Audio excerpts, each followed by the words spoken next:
बिस्मिल्लाहिर्रहमानिर्रहीम अस्सलाम वालेकुम। Welcome viewers to our channel. I hope that you all are well. आज की हमारी क्लास का बहुत इंटरेस्टिंग टॉपिक है और बहुत इन्फॉर्मेटिव है, जो कि है प्लेन एरियाज़ ऑफ पाकिस्तान। आप पहले जानते हैं, जैसे हम पिछले टॉपिक्स में पिछली वीडियोस में कवर कर चुके हैं northern mountain ranges, central mountain ranges and plateau को, तो आज हम प्लेन एरियाज़ को डिस्कस करेंगे। डिटेल में जाने से पहले स्टूडेंट्स, हम सबसे पहले देखेंगे कि प्लेन एरिया से कहा जाता है। So definition of plain is a vast less steepy and comparatively even surface of land is called a plain। अगर हम इसको एक्सप्लेन करें तो इसकी तारीफ़ और इसकी डेफिनेशन कुछ यूँ है कि एक ऐसी लैंड फॉर्म कि जो कि बहुत वसी हो, जो बहुत वास्ट हो, बहुत ज़्यादा रकबे पर फैली हुई हो, और सेकंड ये कि वो लेस स्टीपी हो, यानी कि जो है वो जैसे माउंटेन है, उसकी surface that is a steepy surface. So उसकी सरफेस फ्लैट हो और इवन सरफेस यानी कि हमवार सरफेस को जो है वो प्लेन कहा जाता है। अगर हम पाकिस्तान के हवाले से बात करते हैं, so we can divide plain area of Pakistan into the two part. First जो पोर्शन है लैंड का, जो कि स्टार्ट होता है हमारा साउथ ऑफ पोठवार प्लेट्यू से, वो कहलाता है अपर इंडस प्लेन। और दूसरा जो है प्लेन हमारा, वो कहलाता है लोअर इंडस प्लेन। जो अपर इंडस प्लेन है उसे प्लेन एरिया ऑफ पंजाब भी कहा जाता है, और जो लोअर इंडस प्लेन है उसे प्लेन एरिया ऑफ सिंध। तो चलें सबसे पहले स्टार्ट करते हैं अपर इंडस प्लेन से। जी, अपर इंडस प्लेन में सबसे पहले हम देखेंगे आज लोकेशन को। आप मैप को देखिए, और इस मैप में आपको क्लियरली येलोविश पार्ट में नज़र आ रहा होगा पोठोहार प्लेट्यू, ठीक है। वो प्लेन एरिया जो कि ग्रीन कलर से रिप्रेजेंट कर रहा है, प्लेन एरिया को रिप्रेजेंट कर रहा है ग्रीन कलर, उसको आप देखें। ये सारा प्लेन एरिया जो है वो पाकिस्तान का प्लेन एरिया कहलाता है, जो कि दो पार्ट्स में डिवाइडेड है। एक आपका है अपर इंडस प्लेन, जो कि पंजाब के एरियाज में लोकेटेड है, that is why it is called plane area of Punjab. And on the other side दूसरा जो पार्ट है वो कहलाता है आपका प्लेन एरिया ऑफ सिंध, ठीक है। तो आज क्योंकि अभी हम सबसे पहले स्टार्ट करने वाले हैं अपर इंडस प्लेन, तो आप जो है वो पोठोहार प्लेट्यू के ऊपर अपनी नज़रों को जमाई रखिए। पोठोहार प्लेट्यू के साउथ से जो प्लेन एरिया स्टार्ट होता है वो आपका कहलाता है अपर इंडस प्लेन। तो लोकेशन आपने कहाँ से जहन में रखनी है, आपने साउथ ऑफ पोठोहार प्लेट्यू से जो स्टार्ट होता है आपका प्लेन एरिया, वो है अपर इंडस प्लेन और plain area of Punjab. That is starting from the south of Pothohar plateau, और मिठन कोट तक ये जो है ये आपका प्लेन एरिया ख़त्म हो जाता है, प्लेन एरिया ऑफ पंजाब, और जिसे अपर इंडस प्लेन भी कहा जाता है। यानी कि पोठोहार प्लेट्यू से मिठन कोट तक जितना भी इलाका है वो आपका प्लेन एरिया ऑफ पंजाब है।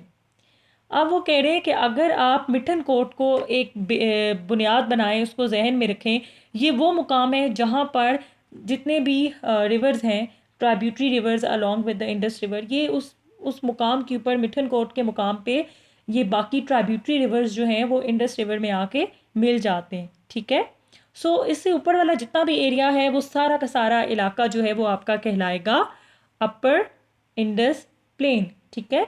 अब ये जितना भी एरिया है जो अपर इंडस प्लेन कहलाता है, जो बाकी एरिया है, रिमेनिंग एरिया है, जो कि मिठन कोट से नीचे की तरफ सारा जितना एरिया है वो सारा लोअर इंडस प्लेन और प्लेन एरिया ऑफ सिंध कहलाता है। तो चलिए सबसे पहले हम डिस्कस करते हैं कि इसके करेक्टरिस्टिक्स कौन कौन से हैं।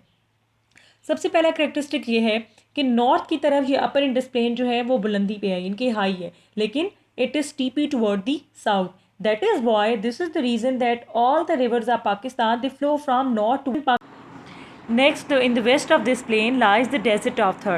This plain is also called the plain of Punjab. Punjab यानी कि 5 दरियाओं की सरजमीन, the land of 5 rivers. That is why it is called Punjab, because these 5 rivers irrigate it. Agriculture point of view, this plain is very fertile also.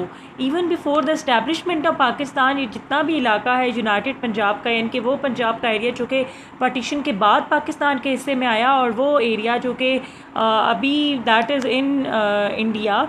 ये partition से पहले ये सारा इलाका जो है पंजाब का यूनाइटेड पंजाब कहलाता था। तो ये अपनी जो गंदम की पैदावार है उसके हवाले से बहुत मशहूर है। इनके पार्टीशन से पहले भी ये इलाका ज़ाहिर है, एक तो इंडस प्लेन इसी वजह से इसे कहा जाता है क्योंकि this land is basically formed by the deposition of river Indus, and that is why it's land is very fertile. So after the partition of Pakistan, this area is playing very important role in meeting the food requirement of the country. Next जो plain अभी हम discuss करेंगे that is lower Indus plain. जैसे कि हम पहले discuss कर चुके हैं लोकेशन को, जो कि साउथ ऑफ पोटोहार प्लेट्यू से स्टार्ट होता है अप टू द मिठनकोट, वो प्लेन एरिया आपका अपर इंडस प्लेन है.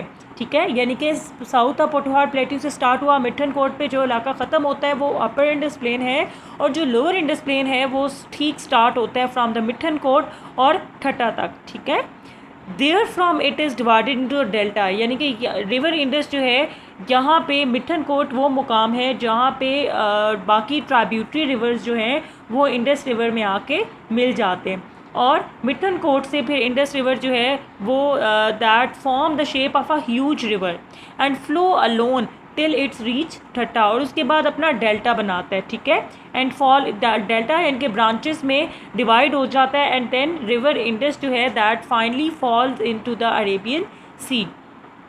This whole area it is called lower Indus plain, यानी कि मिठनकोट से ठट्टा तक का जितना भी इलाका है वो लोअर इंडस प्लेन कहलाता है. अब इसकी लोकेशन को देखते हैं. To the south west of this plain lies the Kirthar mountain range. अगर आप मैप को देखें तो लोकेशन बनती है साउथ वेस्ट, और इस प्लेन के साउथ वेस्ट में कौन सी माउंटेन्स है? Kirthar mountain range. Whereas the Thar desert that is located in the east of this plain. Like upper Indus plain, the lower Indus plain is also very fertile. It is well known for early season vegetable and fruits. Irrigation is done mostly with canals, but there is a problem of shortage of canal water. यहाँ पे irrigation जो है वो दरियाओं से नहरें निकाली गई हैं, और इस तरह से जो है वो खेतों को सैराब किया जाता है, फसलों को से पानी दिया जाता है. लेकिन क्या है, because there is a shortage of canal water, so उसका सब्सटीट्यूट क्या है? Tubewells. Tubewells have also been installed to overcome the shortage of canal water. लेकिन ground water, because it is very saltish here, so it is much less as compared to that of the upper Indus plain, and their scarcity of water and waterlogging and salinity, they are the major problem of this plain area. आज का हमारा lecture यहीं पे इख्तिताम को पहुंचता है. मैं उम्मीद करती हूँ कि आज का पढ़ाया हुआ आपको समझ आया होगा. तो हमारी वीडियो को लाइक और हमारे चैनल को सब्सक्राइब करना मत भूलें. Thank you.